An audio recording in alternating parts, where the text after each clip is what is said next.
예,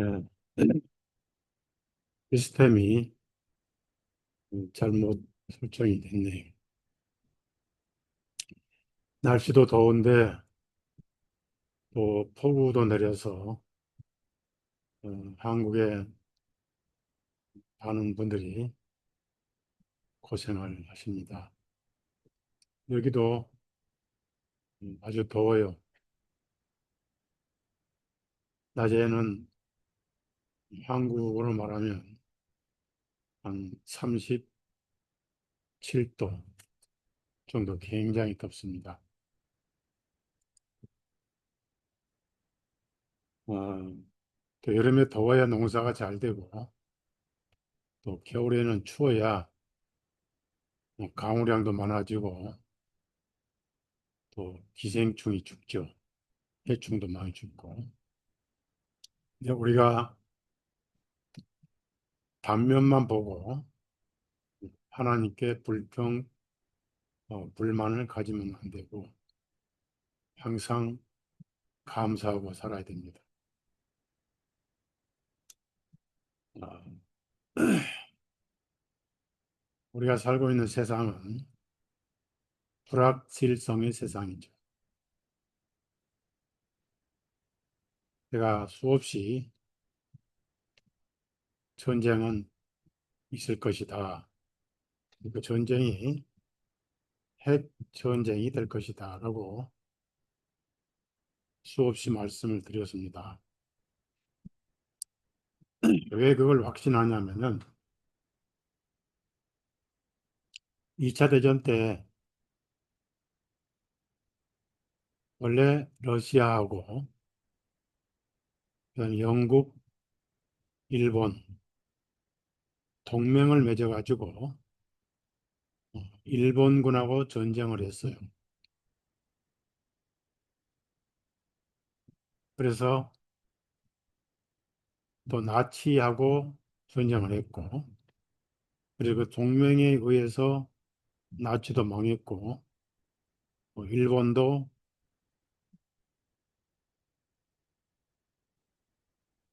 8월 6일 날 히로시마에 핵이 떨어져서 항복 선언을 했죠.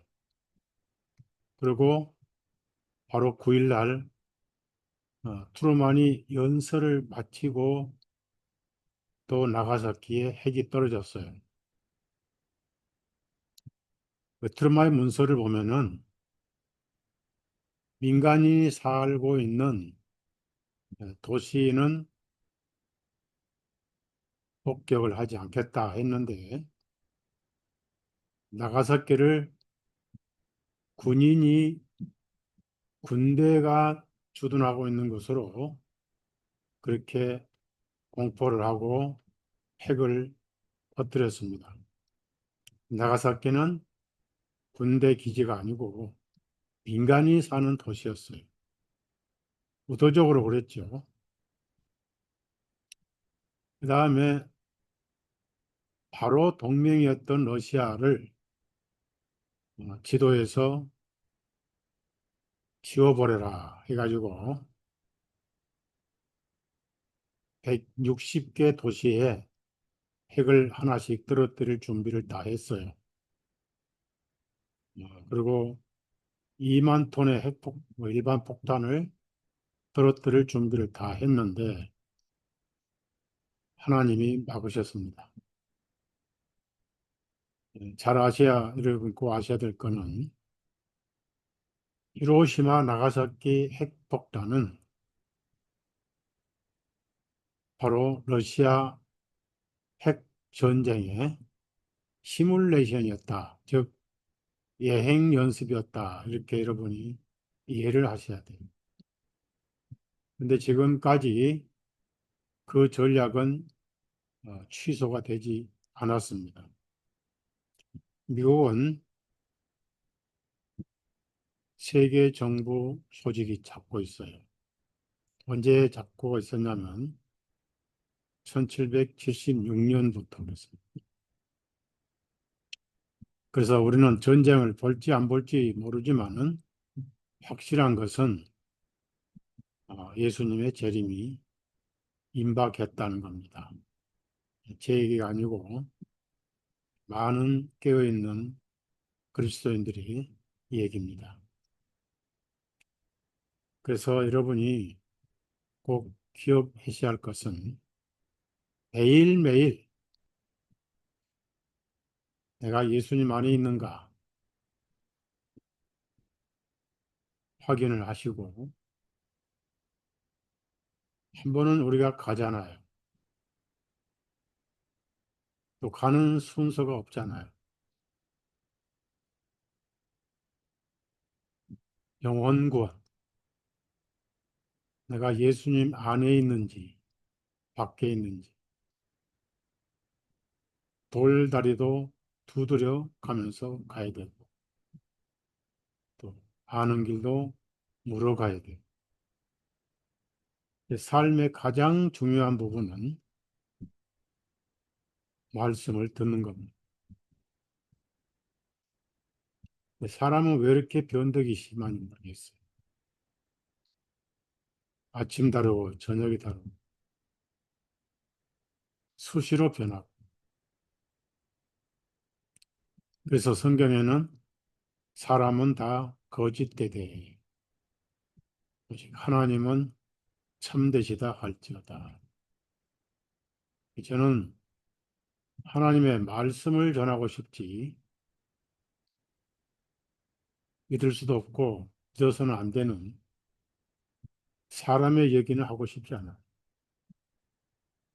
그 세상에서 할 얘기는 예수님 이야기뿐입니다. 예수님 이야기 아닌 것은 다 육신의 이야기고, 한 인생이 태어나서 생을 마감할 때까지 이야기입니다. 그런 얘기는 천 번, 만 번 들어도 영혼에 속한 이야기는 아닙니다. 성경 이야기를 해야 되고, 들어야 되고, 예수님 이야기를 해야 되고, 들어야 되고. 그래서 제가 목소리가 있고, 기억력이 있고, 성경을 볼 수 있는 시간까지는 예수님 이야기를 할 것이고, 듣는 것은 자유죠. 강제는 없습니다. 부담을 갖지 마시고, 듣고 싶은 분만 들으십시오.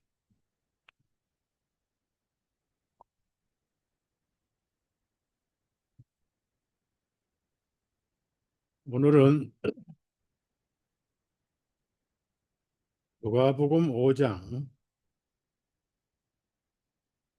1절에서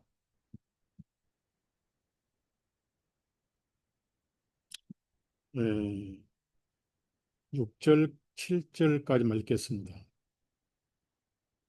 사람들이 주님을 밀치며 하나님의 말씀을 듣고자 할 때에 마침 주님께서는 게네사렛 호숫가에 서시어 호숫가에 있는 배 두 척을 보셨으나 어부들은 배에서 나와 자기들의 그물들을 싣고 있더라.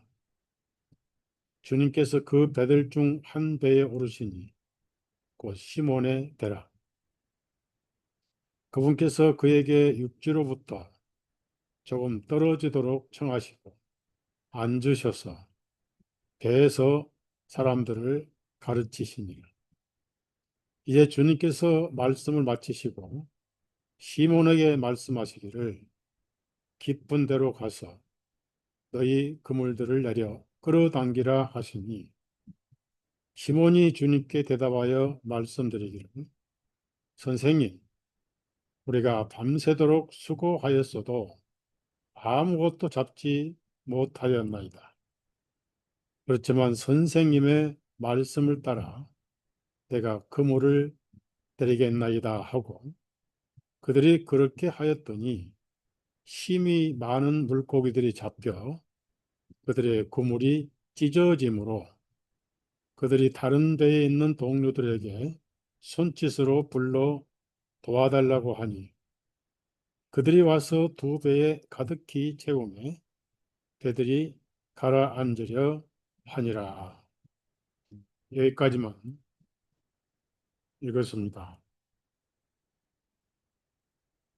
이 말씀은 우리가 잘 아는 베드로가 부름받는 기록입니다. 성경은 가끔 서로 안 맞는 구절들이 있어요. 그렇다고 성경이 잘못된 건 아니고 우리가 이해를 잘 못하고 깨닫지를 못할 수가 있습니다. 마태복음에는 베드로와 안드레가 바로 예수님의 부름을 받고 모든 것을 버려두고 따라가서 제자가 된 이런 기록이 나옵니다. 마가복음 1장에는 동일하게 고기잡이 하다가 베드로와 안드레가 예수님을 부름받고 따라가는 기록이 나오는데 그 다음에 베드로 장모가 아파가지고 열병으로 아파서 예수님이 장모 집에 찾아가셔서 고쳐주신 기록이 나옵니다. 그럼 이제 그런 기록과 이 누가복음 5장, 이 누가복음은 누가가 기록했잖아요. 누가의 직업은 의사죠.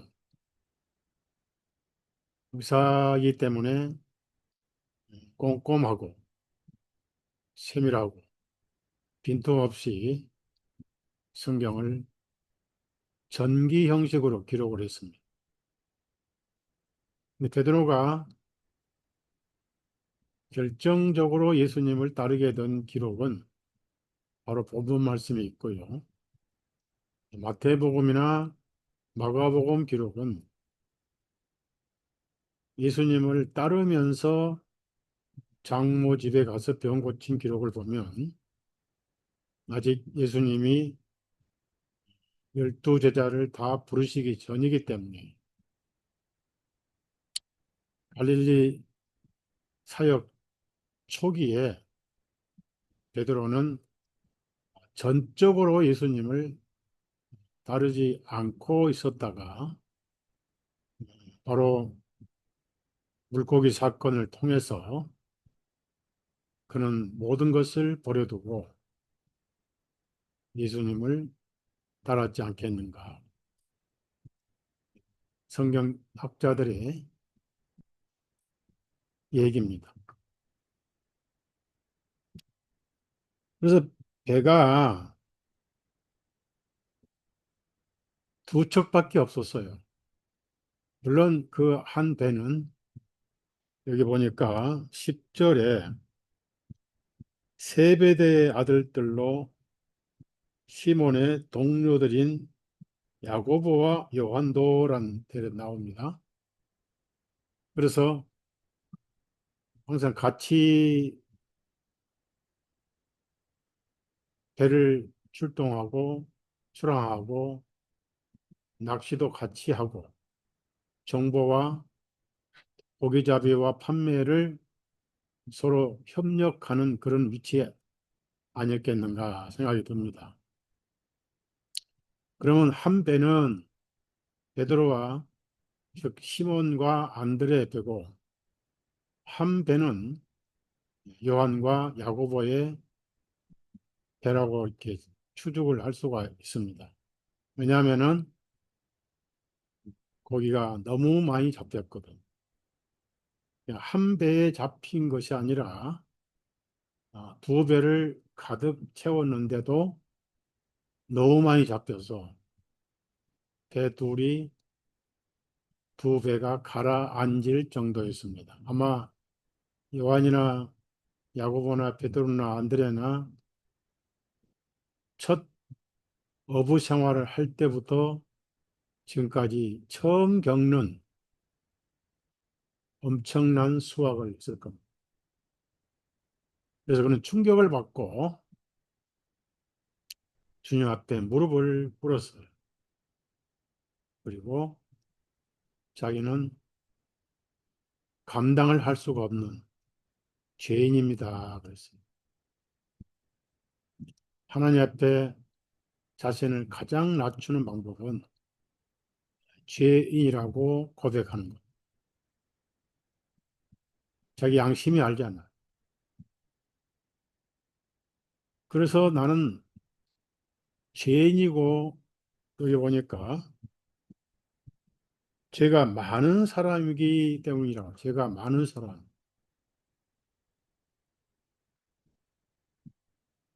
그 죄가 많은 사람은 하나님 앞에 갈 수가 없죠. 그래서 헤롯 성전에 가가지고 송아지 또는 염소 또는 양을 흠없는 것을 사서 피를 흘려야 됩니다. 그런 것을 살 만한 돈도 없었고 이 당시만 해도 율법 시대니까 나는 죄가 많은 사람입니다 하는 그 고백 속에는 두 가지 생각이 있다고 봐야 돼. 하나는 염소나 송아지 피를 흘려서 제사장이 뿌리면 그 죄는 사해져요. 그러니까 어떤 율법 의식이나 그런 속죄 의식을 넘어서서 그가 살아온 삶이 죄 많은 삶이었다라고 양심이 직고를 한 것. 항상 빛 앞에 어둠은 드러나잖아. 만약에 저와 여러분이 지금 현재 말씀 앞에 성령님 앞에 죄가 많은 사람입니다라고 생각하면 복음이 아니에요. 죄가 많았던 사람입니다라고 고백을 해요. 그러나 지금은 주 예수님이 죄값을 담당하셔서 죄인이 아닌 것을 믿습니다라고 고백을 해야 됩니다. 또 하나는 그의 베드로의 마음을 추측해 볼 때 그 당시 종교적 즉 율법적인 환경과 문화적인 배경을 염두에 두고 생각해 보면은 죄가 많으면 율법에는 기억날 때마다 희생물을 드려야 돼요. 1년 전에 지은 죄가 기억나도 레위기에는 희생물을 드리라 그랬어요. 항상 희생물을 흠없는 걸 준비해서 성전의 문 앞에서 자기가 안수하고 자기 죄를 고하고 자기가 죽여야 됩니다. 피를 흘리면 이제 제사장이 그 피를 뿌려야 돼요. 그러면 그 죄는 용서를 받은 것으로 간주해 버립니다. 그러니까 베드로가 무슨 죄를 지었는지는 자신이 잘 알겠지요. 그런 결혼을 했어요. 장모가 있었습니다. 가톨릭 교황처럼 그런 거짓말을 하지 않았습니다. 가톨릭은 베드로가 독신이었다라고 사기를 치죠. 그는 가난하고 그 많은 직업 가운데 갈릴리 막달라 동네에 살면서 가버나움에 살면서 제대로 배우지도 못했습니다. 그는 율법사도 아니었고 바리새인도 아니었고 그래서 물고기 잡아서 생계를 꾸린 가난한 집안이었어요. 양을 예물을 살 만한 형편이 못 되었다는 얘기입니다. 그러니까 율법적으로나 보편적인 마음으로나 저는 죄가 많은 사람입니다. 라고 고백을 하면서 저를 떠나 주십시오. 라고 예수님께 부탁을 드렸습니다. 그러나 예수님은 그런 것을 염두에 두지 아니하시고 한 번도 평생을 어부 생활했지만은 배가 하나도 아니고 두 척이 가라앉을 정도로 고기가 많이 잡혔어요. 충격을 받았어요. 그래서 겁을 먹고 보통뿐이 아니구나. 왜냐하면은 예수님이 베드로에게 직접 전도를 하시지 않고 여기 1절 보니까요. 사람들이 주님을 밀치며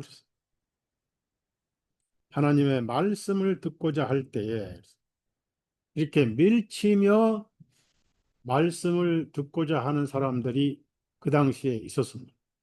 엄청 많은 사람들이 예수님의 말씀을 직접 듣고자 모든 것을 다 접고 찾아 모여들었어요. 밀치며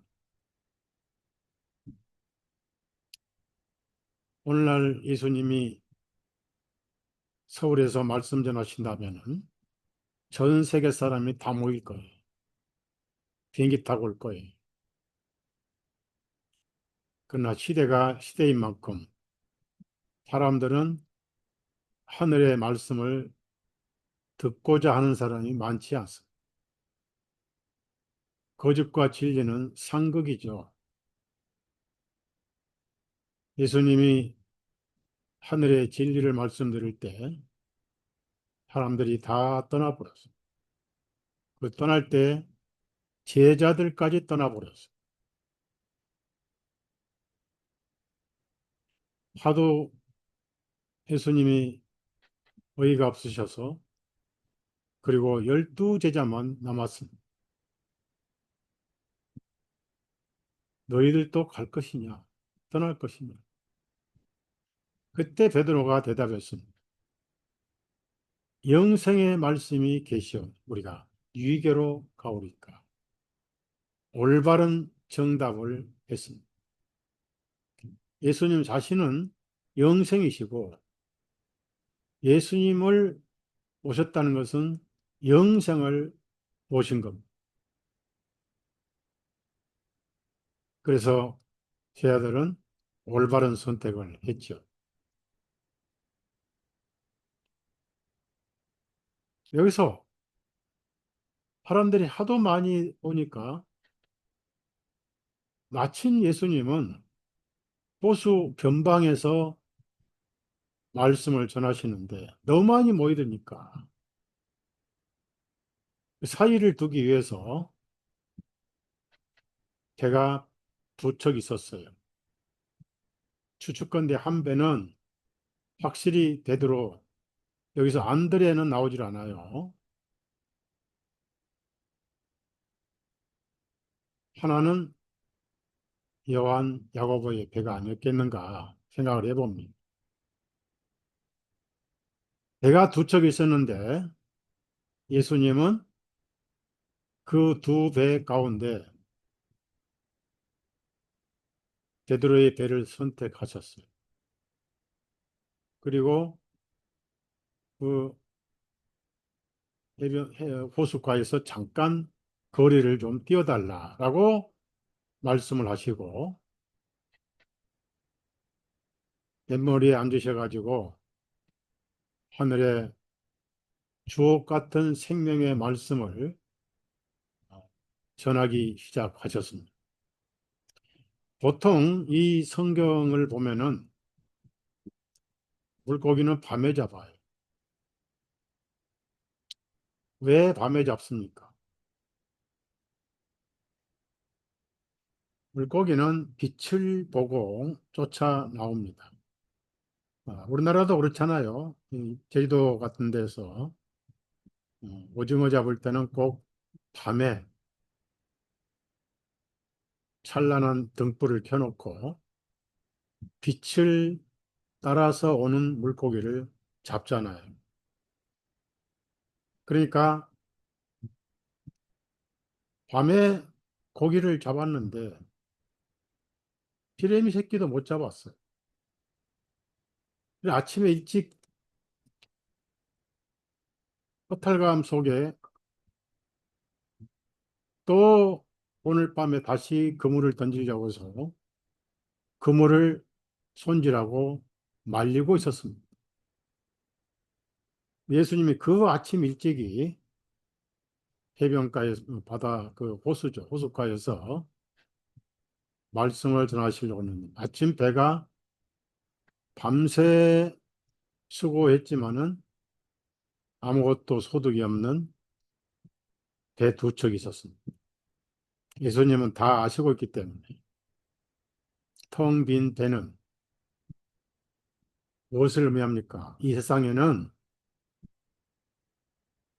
배로 말하면 둘밖에 없고 심령으로 말하면 두 심령밖에 없습니다.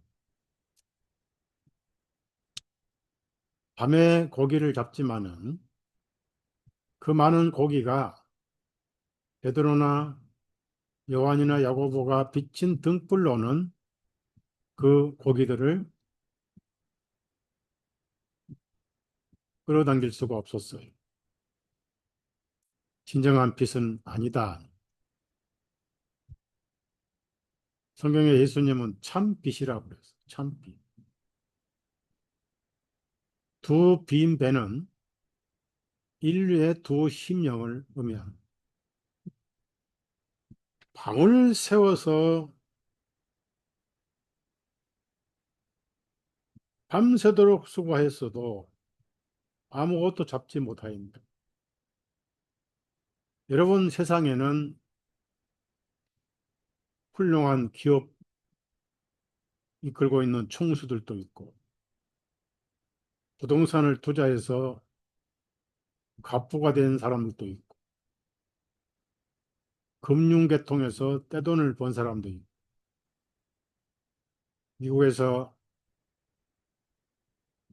워런 버핏이라는 사람이라 테슬라 자동차 회장이라든 아마존 회장이라든 얼마나 성공한 사람이 많습니다. 유명한 음악으로 베토벤, 모차르트 이런 사람, 소설가로 톨스토이라든지 음악가라든지 한국의 피겨스케이팅 김연아, 유명한 영화배우 김지미라든지 세상에서 출세한 사람이 많습니다. 근데 그들은 빛 가운데 살아온 것이 아니라 어둠 속에서 헛고생을 한 삶을 살았습니다. 배는 번쩍거리고 거창하지만은 속은 아무것도 없어요. 세상에서 밤을 새워 수고를 하고 성공 출세를 찾았지만은 그 심령이 예수님이 안 계시니 그보다 공허하고 허전한 영혼은 없는 것입니다. 예수님이 없는 세상은 어둠의 세상, 어둠에서 허적거리고 손짓하며 발짓하며 어디에 빛이 있는 거라고 찾으면서 일생을 수고를 했지만은 심령은 텅 비어 있다. 뭘 의미합니까? 예수님이 없는 인생들 말하는 헛된 삶을 살아온 거예요. 세상에서 뭘 즐길까 하고 살아왔지만은 솔로몬이 선배잖아. 내가 낙이란 것은 다 누려봤지만은 내가 정원도 만들고 물고기도 길러보고 아름다운 하원도 만들어 봤지만은 다 헛되고 헛되며 영을 괴롭게 하는 것이다. 2배 다 비어 있었습니다. 2배 밤을 새워서 그물을 던졌지만은 얻은 것은 아무것도 없었어요. 왜? 아직 그들은 나사렛 예수님을 만나지 못했습니다.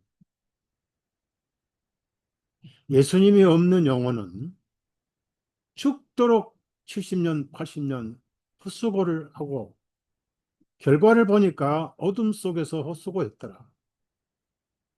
얻은 것은 뭐냐? 텅 빈 심령밖에 없더라 하니. 그것도 2배가 서로 증언함. 둘은 정인의 숫자 아니야. 아무리 뛰어봤자 이정혜가 되든 정의선이가 되든 대한민국 권력의 최정점에 있는 이재명이가 되든 거기에 있었던 윤석열 대통령이 감방에 들어가는 것처럼 결국은 속이 텅 빛이 죽으면은 알맹이 없이 방껍질처럼 돼가지고 영원한 유황불에서 타는 것밖에 뭐 있냐고. 바로 그 배의 빈 허전한 빈 배. 그물까지 끌어내서 손질 중이라 더더욱 텅 비어 보이는 허전의 극치. 솔로몬이 헛되고 헛되도다. 헛된 것을 위해서 사람들은 노예처럼 끌려다니. 바로 그것을 간파하신 예수님이 베드로 심령이 비어 있음을 보신 거예요. 우리가 마태복음 5장 예수님 말씀을 기억하죠. 심령이 가난한 자는 복이 있는. 예수님 외에는 그 어떤 것도 반죽할 수 없는 심령이 가난한 자. 율법 이스라엘 민족의 613가지 계명을 지켰지만은 위선으로 지켰지 정말 지킨 사람 누가 있어요? 부자도 탐심에 걸렸잖아요. 그래서 예수님 없는 인생은 자기들이 텅 빈 인생임을 깨닫고 서로 증언하죠. 그러나 예수님은 그 배를 보신 게 아니라 그 배처럼 밤새 수고했지만 속이 비어있는. 무슨 얘기냐면은 베드로도 유대인. 그도 어릴 때부터 율법을 배우고 지켜왔어. 바울 사도처럼 바리새인은 아니지만은 사도행전 15장 보면 그가 무슨 말 했습니까? 우리와 우리 조상과 우리도 능히 매지 못한 멍에다 그랬어요. 결코 그 멍에를 매지 못했어요. 그래서 베드로의 심령은 율법을 아무리 지켜도 끝이 없고 그의 심령은 공허한 빈배였다는 사실. 우리가 그런 심령을 가지고 허전한 영혼을 어느 날 예수님으로 채웠어. 무한한 하늘의 은혜로 채웠습니다. 누가 뺏어가지 못한 은혜, 마모되지 않고 사라지지 아니하고 줄어들지 아니한 세월이 가면 갈수록 넘치는 은혜로 여러분의 심령은 채워져 있습니다. 예수님 이름 한 분이면 충분합니다.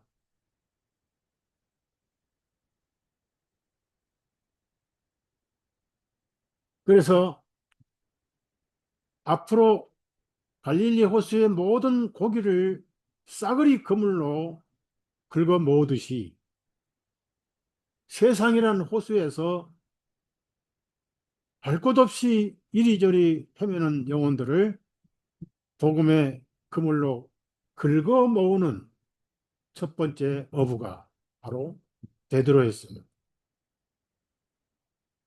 여러분, 목마른 자가 한 컵의 생수가 얼마나 귀한지 감탄하고 찬양하며 목마르게 마시면서 감사합니다, 감사합니다를 연발하고 마실 겁니다. 배고픈 자 한 주먹의 빵을 받을 때 눈물을 뚝뚝 흘리면서 입으로 먹고 이빨로 씹고 얼마나 꿀 같은 빵인가.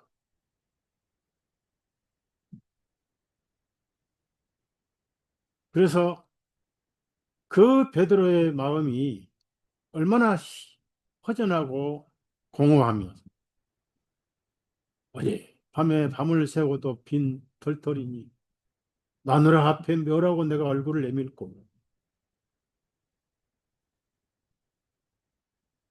전에는 이상하게도 서너 마리는 잡았는데 왜 오늘 재수도 이렇게 없을까? 장모님도 몸이 좀 안 좋고 요즘 가끔 열병이 있다는데 고등어 한 마리는 가지고 와야 될 게 아니 고등어는 바다 고기죠. 베드로 고기라고 하는 붕어 한 마리라도 가져가야 될 거 아닙니까? 앞길이 캄캄한 상태입니다. 남들은 전부 새벽 아침부터 그 나사렛 예수라는 사람 말씀 드리려고 떼거리처럼 몰려오는데 베드로의 마음속엔 관심도 없어요. 뭐 초라하고 뭐 평범한 어디 나사렛 목수라는데 뭐 사람들이 저거 저 사람 뭐 있다고 저렇게 떼거리로 몰려들지? 내 태어나서 저렇게 많이 사람들이 뭘 듣게 싶어서 저렇게 모인 건 나 처음 봤다. 에이그 물고기라도 저렇게 좀 모였으면 하고 관심도 없는 상태. 그런데 예수님이 갑자기 시몬이여 너 배 좀 내가 써야 되겠다. 아, 그러시오. 뱃삭은 주시면 좋고 안 주시면 말고 어차피 빈털털인데. 그래서 그물 손질하다가 내려와서 배를 예수님께 대니까 예수님이 여기 해변에서 좀 떨어져라. 그리고 앉으시더니 말씀을 쭉 하시는데 얼굴은 평범하게 건늙어서 한 50 보이지만은 왠지 그 말씀이 가슴을 울리기 시작했습니다. 조용하게 말씀하시는데 어떻게 사람의 심령을 그렇게 잘 해부하시고 파악하시고 여기 성경에 무슨 말씀하셨는지는 나와 있지 않습니다. 그런데 여러분 예수님이 뭐 말씀하셨겠어요? 하나님께서 하나님의 형상을 만드셨는데 하나님의 말씀을 어겨서 우리의 조상이 죄가 됐고 그 죄값으로 온 인류가 죄인 되어 다 죽게 됐고 땀 흘려 고생을 해야 먹고 살고 여자들은 아이를 낳을 때 해산의 고통을 느끼고 그렇지만 하나님은 사랑은 안 변해서 내가 세상을 구원하러 왔느니 내가 바로 그렇게 이스라엘이 기다리는 메시아 그리스도인이라 는 말씀을 하셨을 거예요. 그거 아니면 서 목사가 예수님 얘기 안 하면 할 얘기 없잖아. 성경 얘기 안 하면 무슨 얘기 해야 됩니까? 아무 의미가 없어요. 아무 의미가. 밥 세 끼면 되고. 아침에 저는 미숫가루 먹었어요. 배를 줄이려. 먹고 있는데 무슨 의미가 있나? 그런데 그 말씀이 지금까지 들어보지 못한 권위가 있고 위험 있는 보기는 초라한 나사렛 목수의 아들 같지만은 가슴을 찌고 신금을 찔리면서 그 말씀을 듣는 속에 자신이 죄인이었구나. 고기잡이라면은 내노라 한 사람이 아니라 나야말로 죄인이었구나. 라고 자신의 실체를 바로 보게 된 겁니다. 여러분, 상식적으로 사람이 허물을 얘기하고 죄를 얘기하고 양심을 건드리는 말씀을 들으면은 쥐구멍이라도 숨고 싶어요. 그런데 자기 배에 그 말씀하신 분을 같이 모시고 같이 앉아 있으니 도망도 못 가. 듣자니 계속 양심이 자기를 찔리고 그게 빛이 들어오는 순간이었어요. 1시간인지 2시간인지 3시간인지 모르지만은 제가 알기로는 한 2시간쯤 말씀을 하시지 않겠는가. 그러면 해가 이제 중천에 뜨잖아요. 다시 반복합니다. 물고기는 밤에 잡아요. 왜? 불빛을 쫓아오니까 밤에 등불을 켜고 고기를 잡습니다. 그러면 해가 뜨면은 고기는 물속으로 들어가요. 더구나 이스라엘은 날씨가 덥습니다. 오늘 우리 한국의 날씨가 덥고 폭염이고 여기 캘리포니아도 폭염이에요. 그러면 바다나 호수는 위쪽이 물이 따끈따끈 데져요. 데지고 데워진다 그 말. 그래서 상식적으로 바다 물고기나 어, 민물 고기도 몸이 찹니다. 물 자체가 차잖아요. 그러니까 물고기는 물이 따뜻하면은 예, 죽어요. 그래서 한 11시, 12시쯤 되면은 물고기는 햇빛을 피해서 깊은 곳으로 피합니다. 예, 들어갈수록 물이 시원하고 들어갈수록 너무 밝은 햇빛에 부담이 없게 돼요.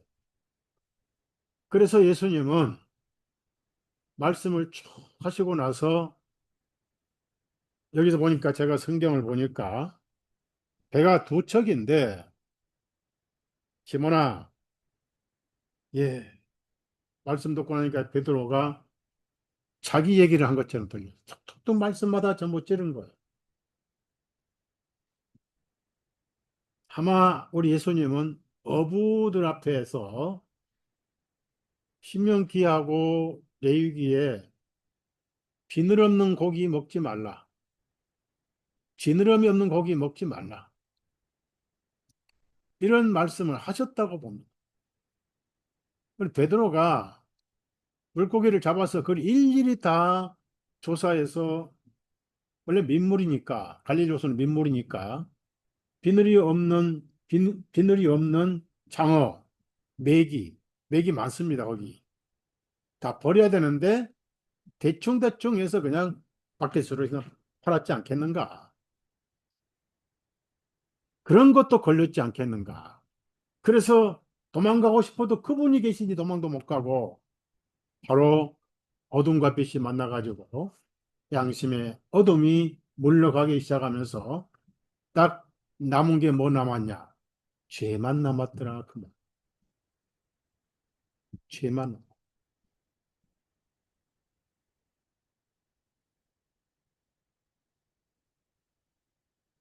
그래도 그걸 내색 안 하고, 아이고, 이제 그러면 끝나셨나 보다 하고 오늘 이제 이 정도 그물질하고 저녁에 또 좀 반드시 잡아야지. 이 마누라 앞에 뭘 가지고 가 피레미 새끼 한 마리도 못 가져가고 이게 무슨 일이야? 내가 어부 생활하면 난 처음 이런 일 당했어. 장모님 앞에 뭘 갖다 드리지?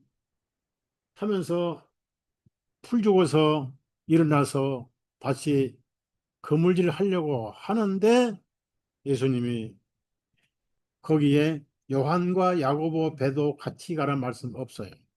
왜? 요한과 야고보는 심령의 준비가 안 됐다 그 말. 또 손질해서 또 잡으면 되지. 인생은 실패의 연속입니다. 예수님 없는 삶은 평생을 이리 뜨고 저리 뜨고 비즈니스를 하고 기업인이 되고 정치가가 되고 예술가가 되고 운동가가 되고 손흥민처럼 축구 챔피언이 된들 이 심령은 텅 비어요. 지감치 우리 선배인 솔로몬 왕께서 전도서 구절구절마다 헛되고 헛되니 영만 괴롭히도다. 예수님 없는 삶이 얼마나 헛된 삶입니까? 얼마나 불쌍합니까? 마지막에 다 뒤져서 인생 종말을 까보니까 죄만 남았어. 평생 후회하고 살아. 30대에서 50대까지는 바빠서 그걸 기억할 시간도 없고 정신없이 살았는데 이제 바쁠 수가 없는 70에서 90 사이에는 후회, 밥 먹고 후회, 잘 때도 후회, 또 후회, 또 후회, 해안. 그러면서 그걸로 위로를 하려고 그래. 쓸데없어요. 죄의 싹은 사망이니 싹이 기다리고 있어. 유황불이 기다리고 있죠.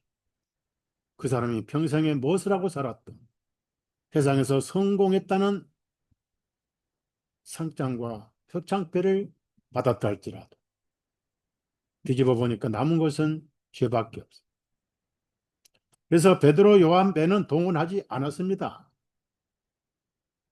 제가 성경을 꼼꼼하게 읽어보니까 4절에 이제 주님께서 말씀을 마치시고 시몬에게 말씀하시기를 자, 너 시몬, 너 동료, 요한, 야고보까지 다 불러라 하지 않으셨어요. 시몬의 배를 부르셨는데 배가 둘 다 비었지만은 아직 마음속에 진정한 공허함이 이루어진 배는 베드로 시몬이었습니다. 베드로란 말은 예수님이 별명으로 주신 거예요. 피터, 페트로스라고 해요. 페트로스, 조약돌. 예수님은 페트랍니다. 너는 페트로스고 나는 페트라고. 그래서 이 반석 위에 내 교회를 세우리니 너는 조약돌이지 반석이 아니다. 그 얘기입니다. 여기서 사도 요한과 야고보는 제외시켰어요. 베드로에게 내 배를 그래서 베드로가 상식적으로 아침에 금을 던지면 고기가 다 사라지고 없어요. 햇빛이 있는데 무슨 등불이 필요합니까? 그럼 예수님이 베드로의 고기를 많이 잡도록 몰아주셨느냐? 그러면 창조의 원리에 안 맞습니다. 깊은 데로 가서 던지라. 깊은 데로. 11시쯤 되면 해가 중천에 머물렀으니까 고기들은 전부 다 햇빛을 피해서 더 어둠으로 숨는다고요. 그곳이 깊은 곳이. 그래서 갈릴리 호수를 잘 아는 베드로가 어디쯤 가면 깊다는 걸 알고 혼자 갔어요. 왜? 근데 가는데 뭐라고 했어요? 믿었다, 안 믿었다, 그런 단어도 없어요. 딱 한 가지. 무슨 말씀이냐면은 5절에 시몬이 주님께 대답하여 말씀드리기를 선생님, 우리가 밤새도록 수고하였어도 아무것도 잡지 못하였나이다. 이 고백이 예수님 앞에 필요합니다. 제가 죄를 안 지으려 해도 죄를 지었고 죄가 나를 괴롭히고 송사하고 양심이 찔렀지만은 이 내 몸뚱이는 도대체 뭐가 들었는지 죄를 떠나서 살 수 없어. 또 죄 짓고 또 다짐하고 그렇게 살아오면서 세월 다 보냈는데 그것이 양심의 고통이고 쉬지 못하고 저를 수렁통으로 몰고 가는 그런 사람이었는데 자기 상태를 전부 고백을 했어요. 또 뉘우치고 반성하고 회개하고 했지만은 울어도 못하고 씻어도 못하고 남은 것은 죄에 짓눌려서 무거운 짐으로 저를 짓누르고 있나이다. 라고 우리는 예수님 앞에 말씀 앞에 고백한 경험이 있을 거예요. 지금도 마찬가지. 그래서 예수님이 중보자로 계신 거예요. 다른 말로 변호사로 계십니다. 제가 존 번연의 우리의 중보자 예수 그리스도는 글을 올리는데 그 글 올릴 때 단어 하나하나를 제가 전부 체크해요. 먼저 제 마음에 은혜가 돼야 돼. 제가 은혜가 돼야 읽는 사람도 은혜가 되죠. 물론 성령 충만한 글도 감동이 되지만 미국 사람들이라 좀 단순하니까 다 돌아가신 분들이에요. 존 번연 그분은 1600년 동안 글을 많이 쓴 600년 분인데 글을 많이 썼어요. 왜? 12년간 옥살이하면서 쓸 것은 글밖에 없었거든.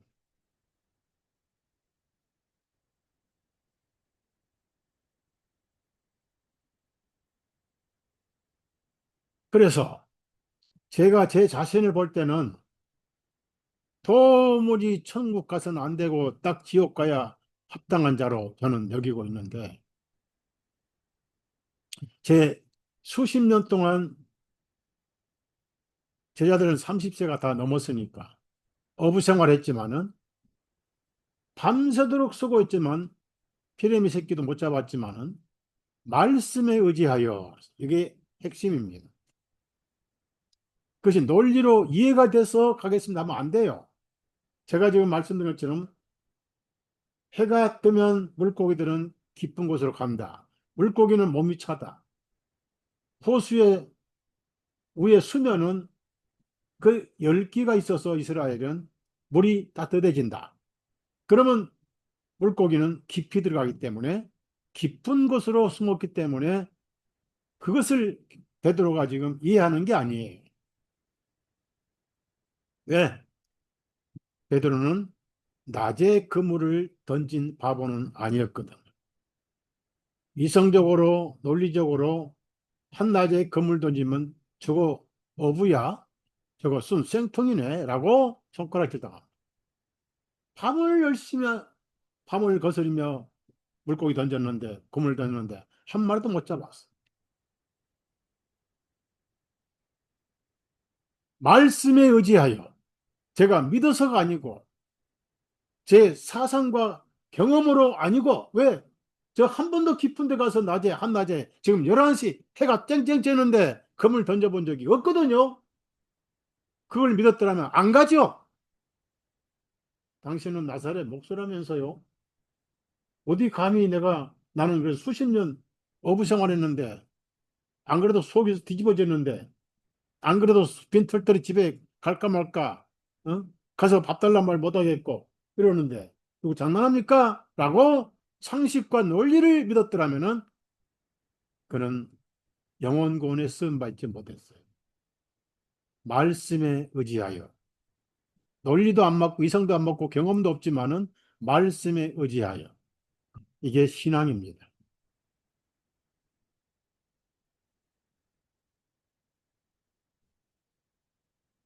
여러분 순종하면 믿어져요. 예수님 말씀에 무조건 순종하면 믿어져요.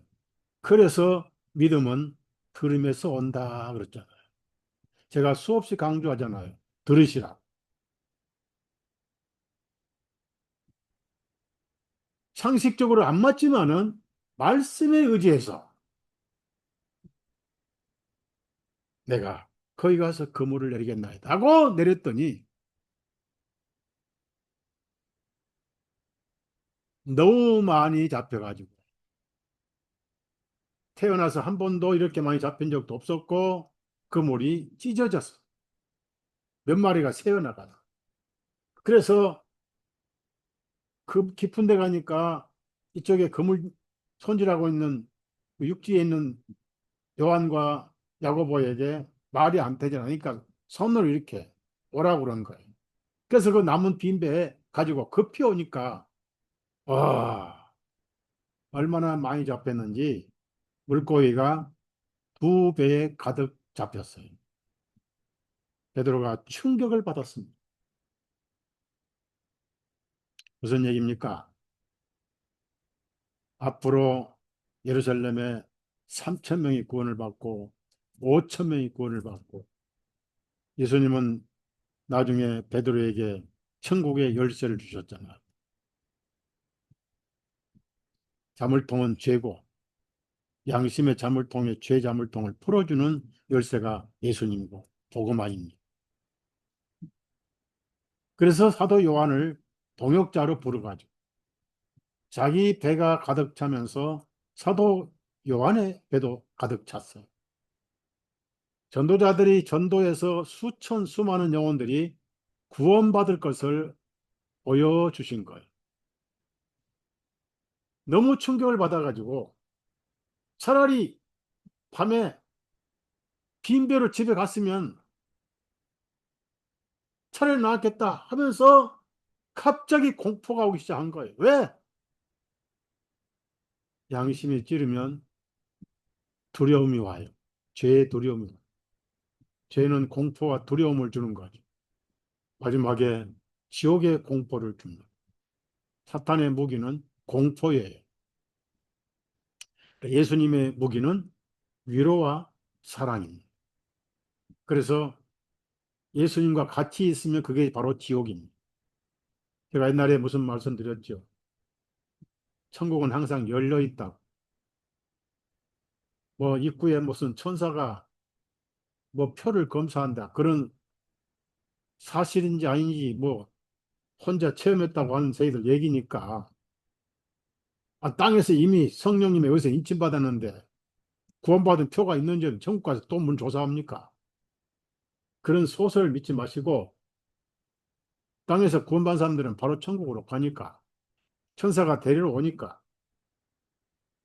근데 천국문은 열려 있어. 표 검사 안 해요. 여러분 심령 안에 예수님이 계시잖아요. 성령님이 계시니까. 선다시니 책을 제가 좋아합니다. 예수님께서 천국문은 항상 열려 있다는 걸 보여주겠노라. 예, 그러실까요? 지옥에서 한 영혼을 천사 보고 데려오라고 명령하셨어요. 1초도 뜨거워서 못 견딘 유황불에서 갑자기 큰 천사가 오더니 손으로 잡고 유황불에 끄집어 내주니 생신가 꿈인가 영이니까 얼굴 꼬집어 볼 필요도 없어요. 천사님, 나를 왜 끌어내 주십니까? 기다려봐라. 그래서 이제 올라가는데 세상에 그렇게 그 유황불에 빠져나왔으니 그 고통, 비명, 소름 끼치는 아우성 살았구나 하고 천사 손에 올라가는데 이상하게 빛이 비치기 시작하면서 의의 빛이 비춰오는 거예요. 그 천국의 의의 빛이 너무너무 강한 거예요. 양심의 빛이 비춰오니까 죄가 살아나가지고 가면 갈수록 괴로운 거예요. 나중에 찔린 거예요. 나중에 그게 고통이에요. 유황불보다 훨씬 더 의가 나를 찌르는 그 고통을 견디지 못해서 천사님, 왜 나 지옥으로 다시 데려다 주세요. 왜? 천국의 의로움을 감당할 수가 없어요. 바로 그거다. 예수님의 의만이 천국 의를 감당할 수 있느니라. 바로 여러분은 그 의를 가슴에 가지고 있다. 하늘의 예수님의 의와 여러분 의 차별이 없습니다. 이번 심령의 예수님이 의기 때문에. 그래서 다시 지옥에 데려가다 이제 던져버렸어요. 그때 예수님이 보여주셨어요. 썬다 싱아, 예, 이렇게 데려와도 못 견디고 지옥으로 도망치는 거예요. 천국은 막는 자. 그래서 베드로는 예수님 보고 떠나달라고 그랬어요. 왜? 죄가 많은 사람입니다. 죄가 많은 사람. 여러분, 천주교처럼 죄를 고백할 필요 없지만은 나는 죄인이란 것을 자백은 해야 됩니다. 무슨 죄, 그거 열거할 필요 없어요. 시간도 없어요. 그냥 죄인입니다. 근데 베드로는 죄가 많은 사람입니다라고 고백을 했어요. 하나님 앞에 그 마음이 은혜를 받을 수밖에 없는 마음이에요. 그 다윗 왕 앞에 사울의 손주가 나는 개만도 못한 존재입니다. 라고 낮췄어요. 이사야도 그렇게 낮췄습니다. 욥은 티끌로 자신을 뿌리면서 회개했죠. 하나님 앞에 꼭 정도의 차이는 있지만은 자격이 없습니다. 맞습니다.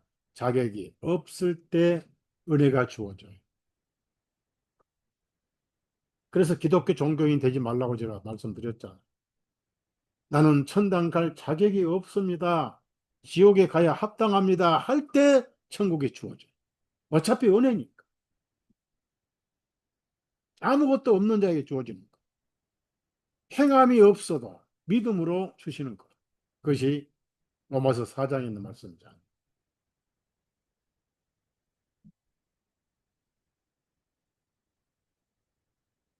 아브라함도 그랬습니다.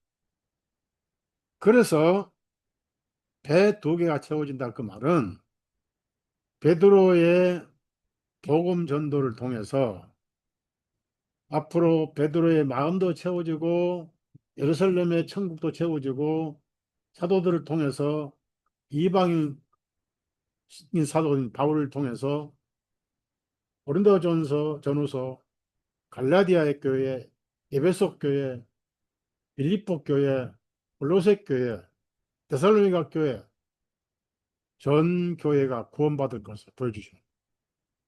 그래서 뭐라고 말씀했어요? 10절 맨 마지막에 두려워하지 말라. 여러분, 마귀는 두려움을 줘요. 베드로 바울 사도는 우리는 두려움의 영을 받지 않았다고 그랬어요. 위로와 자신감과 담대함과 히브리서 4장 16절에 은혜의 보좌 앞에 담대히 나갈지어다. 당당히 나갈지어다. 두려워하지 말라. 이제부터 너는 사람들을 낚으리라. 아, 그래서 오순절에 3천 명을 낚았어. 그 다음에 또 5천 명을 낚았어.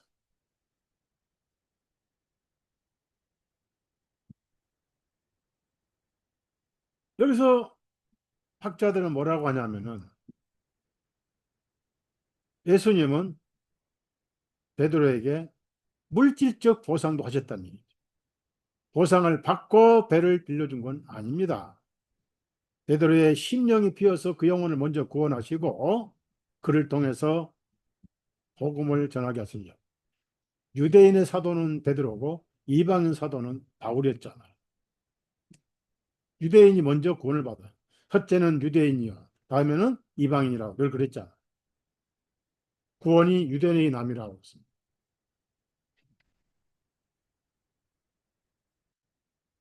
그래서 베드로에게 보상해 주신 거예요.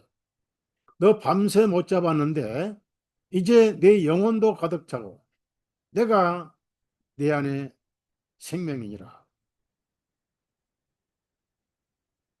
그리고 배를 빌려줬으니 물고기로 보상하노라. 자기 배뿐 아니라 베드로, 요한의 배까지 가득 채웠어요.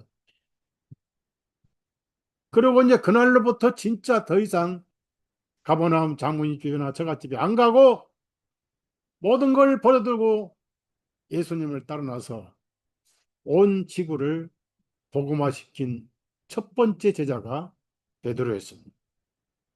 당연히 보상해야죠. 그래서 그 고기를 어떻게 했을까?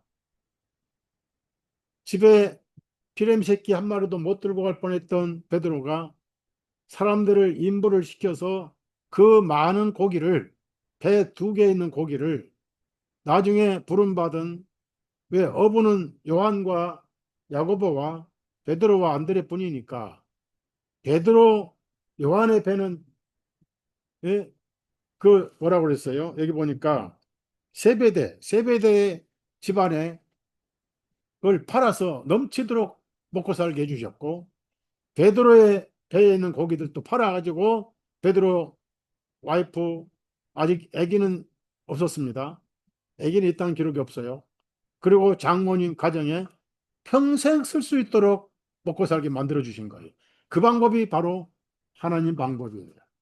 여러분,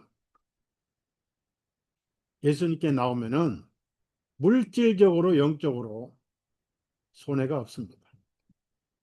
생각지 않게 보상해 주셔요. 굶어 죽지 않습니다. 저는 말씀만 전하는데도 굶어 죽지 않았고 넉넉진 않지만은 하고 싶은 일은 다 하도록 항상 하나님께서 책임을 져주셨고 부어주셨어요. 누구를 통해서? 여러분을 통해서. 그 점 저는 항상 감사하고 있어요. 좋은 걸 예수님 이름 때문에 너무 잘 먹고 잘 먹고 대접 잘 받고. 제가 돈 생기면 전부 성경을 찍었지 딴 데 쓰려고 하지 않습니다. 그래 한국에 또 어떤 목사님이 전화가 왔어요. 1611년 성경 언제 나오냐. 그 양반은 몇 년간 기다리고 있어요. 우리 것만 믿는다 이거. 우리 것만 읽겠다는. 조금만 기다리시라. 그래서 제 성경 출판해 주겠다고 약속한 우리 조카가 약속한 지가 3년이 넘어서 이제 포기했어요.